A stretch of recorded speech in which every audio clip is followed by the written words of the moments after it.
One was on the verge of having to quit. But because we have these resources and because she has the flexibility of being able to make up time, I think that's where people where it really comes in, is people are afraid to leave, or they're afraid they're going to lose their jobs. And for us to come back and say, we're going to work with you. We want you to stay. We want to help you in any way we can. I think that right there, and I could probably name off, probably 12 people right now that has gone through that process that's still here today. And so thankful that, it started with leadership, that they were able to work with them to get through that process.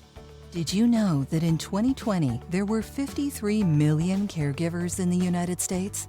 And by 2025, this number is expected to grow to 62.5 million. 73% of these caregivers also have a job. They are called working caregivers, and they are invisible because they don't talk about their caregiving challenges. Working Caregivers, the Invisible Employees, is a podcast that will show you how to support working caregivers. Join Selma Archer and Zach Demopoulos on the Working Caregivers, the Invisible Employees podcast as they show you how to support working caregivers. Good morning, good afternoon, good evening from wherever you are listening from. We thank you and appreciate you for checking out our latest episode of the Working Caregivers, the Invisible Employees. I'm Zach Demopoulos. And I'm Selma Archer. Hello, Selma. How are you? I'm great. How about you, Zach? Good. Just came off a really great holiday weekend, and we had beautiful weather in New Jersey. How about yourself? Really nice weather. Had a nice long bike ride, so I'm energized today. Excellent. That's my athletic partner there, right? It was always either running or riding bikes. Well, we're going to jump right in and introduce our guest. I'm really excited about this. Yes. We have with us Rhonda Klug from Harry and David.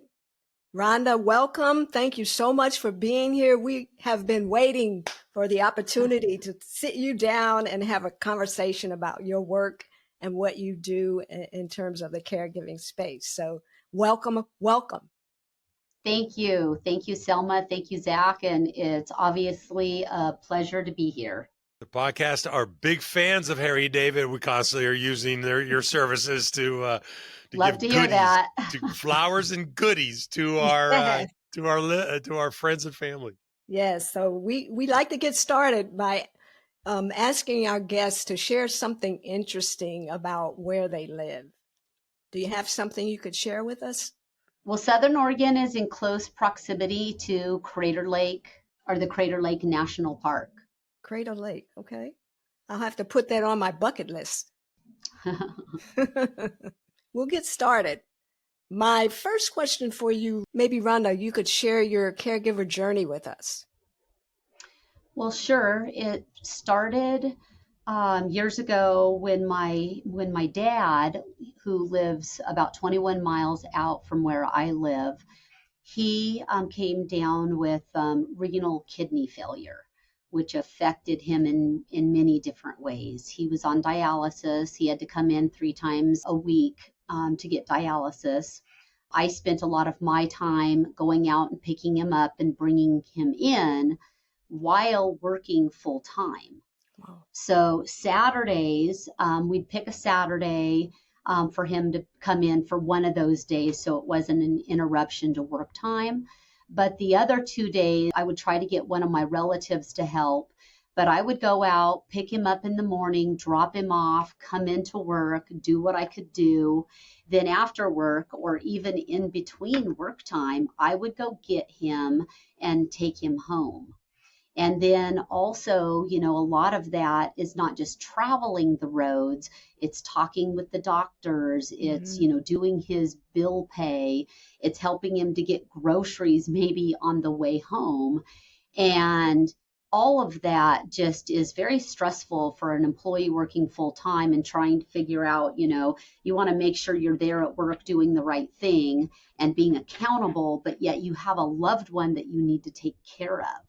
In hopes that, everything's going to work out on both ends. It's very stressful that way. And then my mom, to put my mom in the mix of it, my mom had been a smoker for years, always tried to quit, and that's a hard thing to do, and wound up with COPD. And the care I did for her started out with, taking her to doctor's appointments. And we think, okay, that's just a quick, half an hour of my work time. I'd call her, I'd say, Mom, be ready, because she just lived, 20 minutes away. Be ready. I'm on my way. I'd call her on my way. I'm on my way. I'll be there shortly, just thinking of work time. I would get there. She wasn't ready. She needed to go get her sweater. She needed to go get her purse, and then picked her up. And she's all, what's the hurry? And I'm all, well, I do need to get back to work. So we get to the appointment, then there's waiting time. It's all these things you don't think about. And then finally she gets out. Then I need to take her home.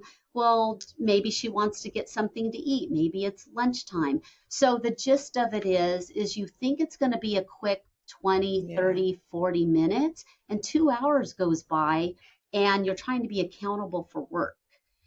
So then some of us that have the opportunity to make up that time, but not every employee has that opportunity. So it's a big struggle for employees to work full time and try to manage their, taking care of their loved ones. And you're going to do it, obviously, because you love them and you want to be there for them. Absolutely. And I can totally relate to what you're saying in terms of supporting the parents with the dialysis and the doctor's appointments, because during those times you have no control. You have no control over your time. Your time then becomes the time that's needed for them to get the care they need. And very, very familiar with that struggle. So I was wondering, can you share how your caregiving experience with your parents has influenced or impacted the work that you do now with Harry and David? My experience was actually great, if there is a great experience out of caregiving. But I loved my parents. You don't think about caring for someone or being a caregiver per se, especially an employee caregiver. You're there for your loved ones and you do it because you want to take care of them. And then come evening, if you're a sandwich caregiver where you're also taking care of children, then you go home and you have your children to take care of.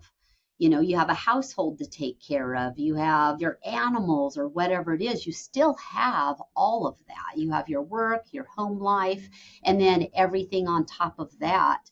You really have to step back and just take care of yourself. And that's not even a learnings after the fact. You just, hopefully most people know, like, I'm getting really tired. I wake up at 5 and I go to work early, and then I have to run the roads you have to run the roads because you want to take care of your loved ones. Yes. And by the time you get home, you're exhausted, but you still have dinner to fix, and you still have all these things. You still have your animals to take out walking, and all of these things can be very stressful, but it's something inside you just, has to click to say you still need to take care of yourself. And I feel I did that. You have to stay healthy to take care of people that you love. But I know a lot of people don't think that way. They're not thinking, they're just thinking about taking care of their loved ones, and then their own health starts to diminish. So just a follow-up to that, did your personal experience with your parents as a caregiver, has that shaped the way you interact with your working caregiver employees at Harry and David? Like, are you more aware of those people that are experiencing those type of situations that you experienced, and how do you handle that? Yes. So absolutely. My parents both passed away in 2022. My dad in January, my mother in April, so the same year. Wow. And I still wasn't thinking of an employee caregiver per se. But then in November, Jim McCann, our founder of 1-800-Flowers and our CMO, sent me to a conference in Roanoke, Virginia called the Care Colloquium. And it was a 3-day conference. It was really to go there and sit through everything, absorb everything I could possibly absorb. And it was really more on the e-com side on how Harry and David could do a better job of creating gifts for caregivers. And so that was my role, was to go and listen and consume everything I could on that. But what happened was, after that 3 days and meeting folks like Jack at the Care Colloquium, I came home, I wrote a 9-page recap, and the first thing out of my mouth was, wow, I'm an employee caregiver. I didn't even know that. And we need to practice what we're preaching first. And I wanted to create a caregivers ERG, an employee resource group. We had 4 to begin with, but this was so important because if I didn't know that, how are the other employees, not just with Harry and David, but enterprise wide, how do they even know? They went through the same things I did, taking care of their loved ones, trying to work and not even really realizing what they were, doing, or even what kind of support they could get. So what happened was, of course, Jim McCann said, absolutely, let's do that. And so I worked closely with our human resources department, created a Caregivers and Allies Responding with Empathy. We call it CARE, employee resource group. And the other question was, then how do we get our employees to listen to us, to realize this is actually for them? Right? Because if I didn't realize that, how would they? Yes. So we kicked it off on some town halls. Jim and I did some, he's got a podcast called Celebrations Chatter. We did quite a few of those, even bringing in Zach and quite a few others. But internally, we kicked it off through a town hall, which all of our employees enterprise-wide. So there's multiple brands under 1-800-Flowers throughout the U.S. That was very, very successful. We actually kicked it off that November of 2022.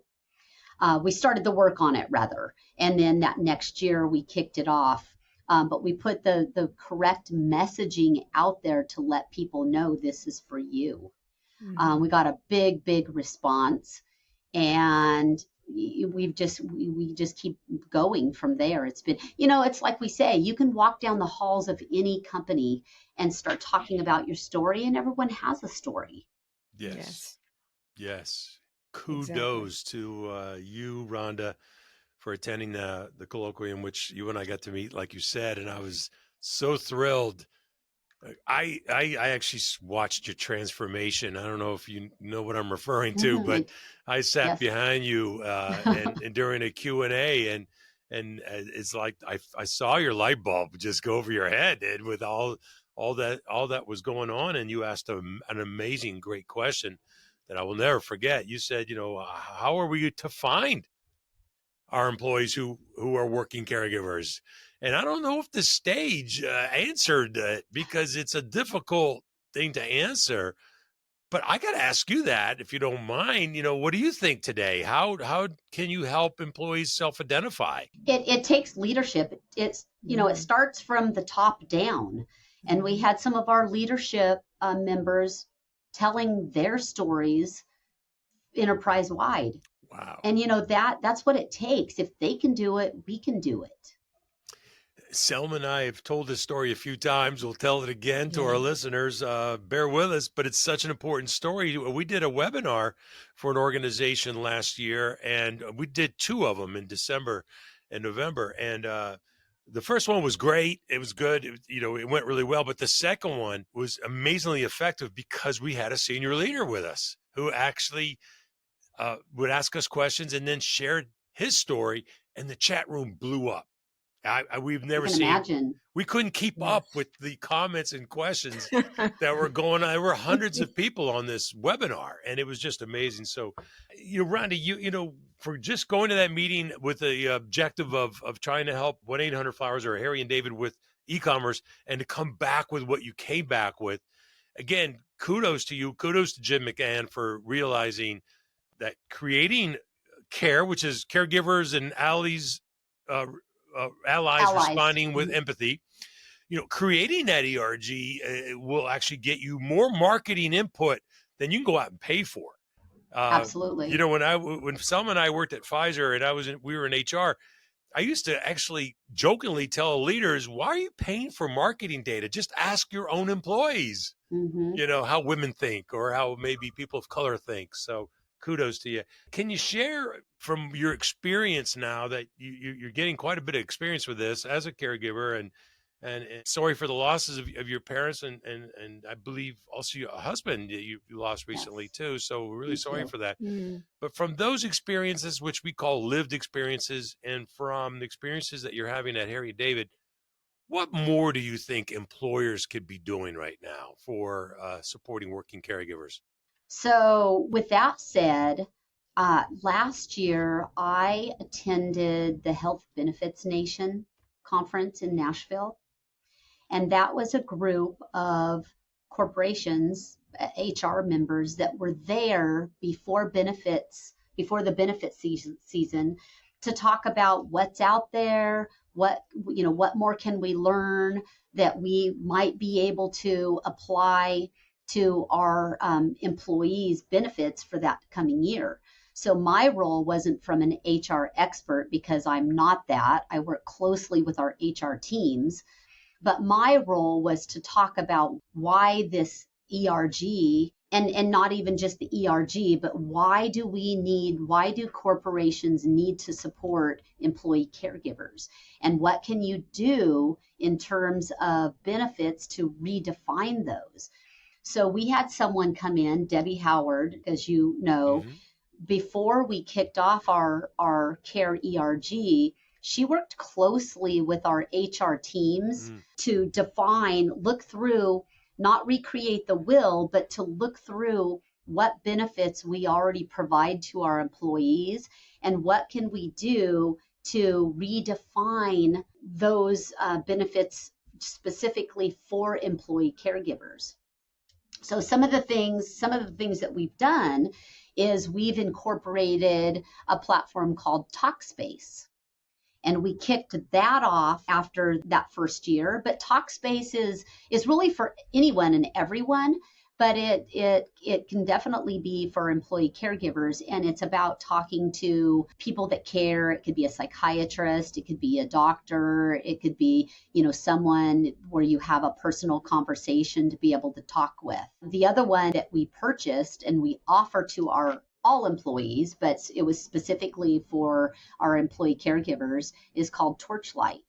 And Torchlight is a great platform. I was able to test it with both I put in my mom, I put in my dad, and some of the things that you don't think about because you're so into the moment of taking care of your parents, you're not thinking of long term, you're just thinking of short term.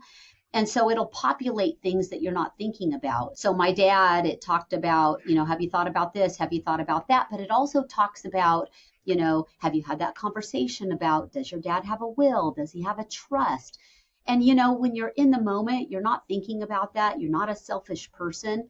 But at the end of the day, it's better to be on top of that. It all works into the whole caregiving planning. It's all part of it. It's either going to happen during or it's going to have to, it happens after the fact. So those types of tools are so beneficial. Yeah. Thank you so much. And for those listeners who are like my partner, athletic and on the run or riding a bike, don't worry about all these links. We will put those in our show notes about the conference that you mentioned. Shout out to Debbie Howard, who's also a friend, and a link to what she's doing, and then also to Torchlight. Thank you for sharing those, Rhonda. Yeah, but I just want to also mention again and just reiterate that it really does start with leadership in the corporation. Jim McCann has been a huge advocate, but that trickles down, and that's the most important thing. All it takes is your leadership getting, behind what you're doing and people listen. It's been huge. And bring in speakers too, because it was monthly for a while, but all sorts of speakers, and we do surveys too that says, what is it that you would like from us? It could be someone that has a child with autism. It could be someone that has a parent with dementia. It's a multitude of things, right? Yes. So if you bring in the Yes. right people, then you might not get everyone listening, but you're going to get the important ones that need that. And then survey says, what is it that you need? And that's where we continue to go. We kicked off in January of this year with an local attorney that said, just kick the year off right with a simple will, because that's all part of the journey. Yes. And that's critical. That's a critical point you're making, because if you're implementing, you can implement programs all day long, but if it's not what the employees need, you're just wasting time and money. So it's great that you're reaching out and asking them what it is that they need. So on the other side of that, what kind of tips or words of encouragement do you have for employees, from their perspective of how can they reach out for support from the employer or their manager in terms of the struggles they're having as a working caregiver? Yes.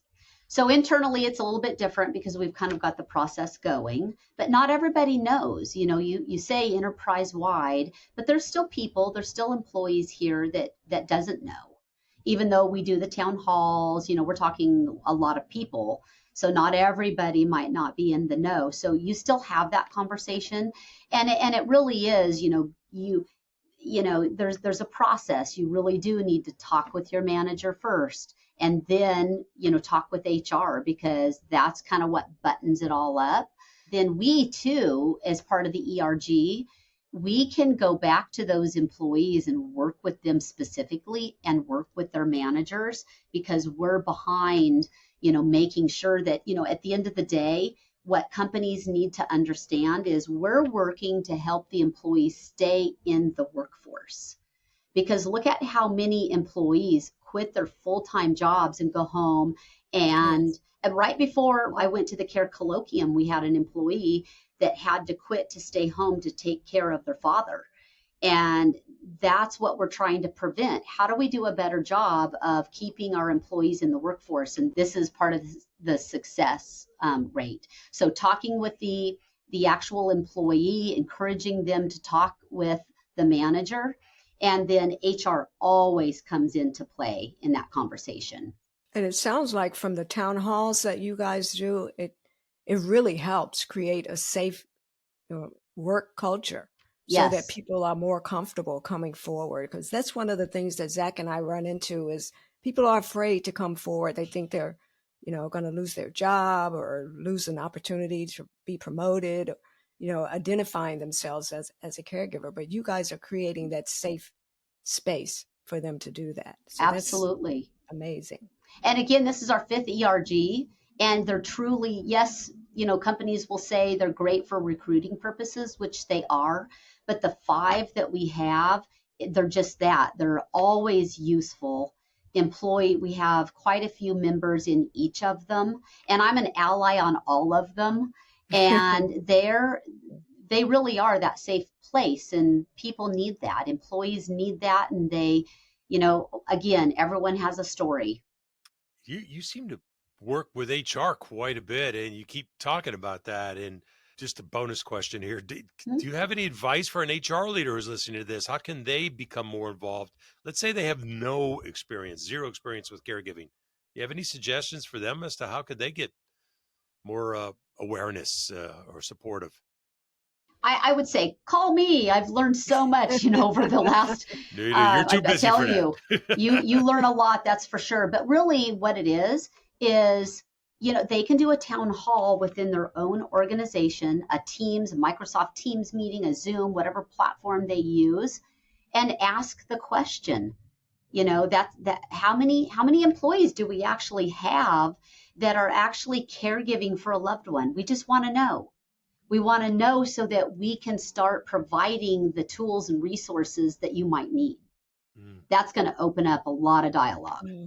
Did you find that people were comfortable raising their hand to that question at the town hall? Yes. Were you? Yes, because it takes someone to put themselves out there. Like, that's the first thing that I like to do is introduce myself. and then talk a little bit about my own story. And my story is sad. They're all sad, right? They just very sad. And you don't get over stuff like that. You learn to deal with it and then exert yourself to your employees. Like, how can I help anyone in our company enterprise wide to help prevent them, or at least help with their journey along the way? But there's a lot of things that I feel, and other employees as well. And I have two co-leads, by the way, Kim Huckabee and Kelly Taylor. One's in security, one's in marketing. And they, between the three of us, we do a great job of being able to tell our own stories. We all have our own stories, and that's why we're all here. People listen to that, and you can then see, okay, I have a question, and that's all it takes. Wow, that's amazing. Then we actually built out a resource page. So anything we do, podcasts, we have speakers come in, we save all of those and put the resources out there, so that people can go and re-review if they miss it, or just re-review if they, need to re-listen. It may be too soon for you to tell, but I was just wondering if you have any evidence so far from what you're doing as to the ability to now retain those quality employees that have been leaving because they have to take care of, a loved one. Have you seen any shift in that? Yes, and I don't have like statistics per se, but what the true stats are is that the employees that I know too that are still currently, they could be one was on the verge of having to quit, but because we have these resources and because she has the flexibility of being able to make up time, I think that's where it really comes in, is people are afraid to leave, or they're afraid they're going to lose their jobs. And for us to come back and say, we're going to work with you. We want you to stay. We want to help you in any way we can. And that, I think that right there, and I could probably name off, probably 12 people right now that has gone through that process that's still here today. And so thankful that, it started with leadership, that they were able to work with them to get through that process. That's amazing. I sound like a broken record. Hats off to your leadership, to you. I mean, it does take your senior leadership, but Jim McGann is also a friend of our podcast, and also wrote an incredible foreword for our book. Hey, he's a great example of walking the talk. He's a great example of it. And I am going to encourage listeners to check out his podcast, Celebrations, his newsletter. It's fantastic. Yes. And you guys are doing exactly what Zach and I are encouraging employers to do. You're doing it all. And you're reaping the benefits of it. You're seeing the difference in your culture and the ability to retain your key talent.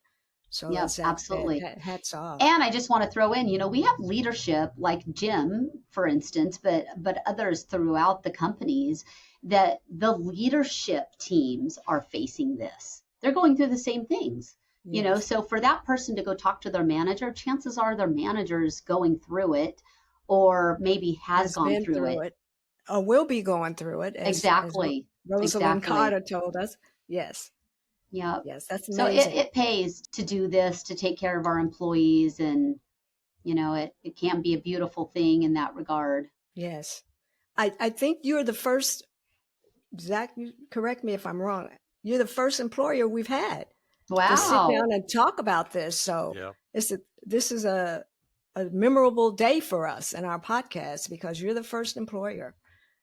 A lot of learnings for sure. And a lot of that can be applied to other people. My motto is, if I can help someone have an easier time and give them the tools and the resources to maybe prevent a lot of things that I had to go through, then that's a win. Absolutely. It's a win for you. It's a win for the employee, and it's a win for that care recipient as well. And it's a win for the company. Getting the attention that they need. Yes. Thank you so much, Rhonda. Thank you for your time and for your story. And and for all that you guys are doing over at Harry and David. Thank you. Well, thank you. Yeah, it's a pleasure. You were worth the wait. You've been waiting. Well, you guys are great, and I appreciate both of you. You guys are the ones. You're the heroes out there. So thank you for doing what you do. Listen, I appreciate that, but I'm beg to differ. Again, in that room when I met you that day, it was full of caregiver champions and advocates and coaches and consultants, but there was only one employee that was in there representing an employer. That was you. And look at all the work that you're doing. So we need to follow your lead. Thank you again. Absolutely. Yeah, thank you. Thank you for tuning in. Be sure to catch new episodes of Working Caregivers, the Invisible Employees podcast, every other Tuesday. Please also visit our website, invisibleemployeeadvocates.com, to subscribe to our newsletter, purchase our book, and learn more about how we can help you strengthen your workplace to become more supportive of working caregivers.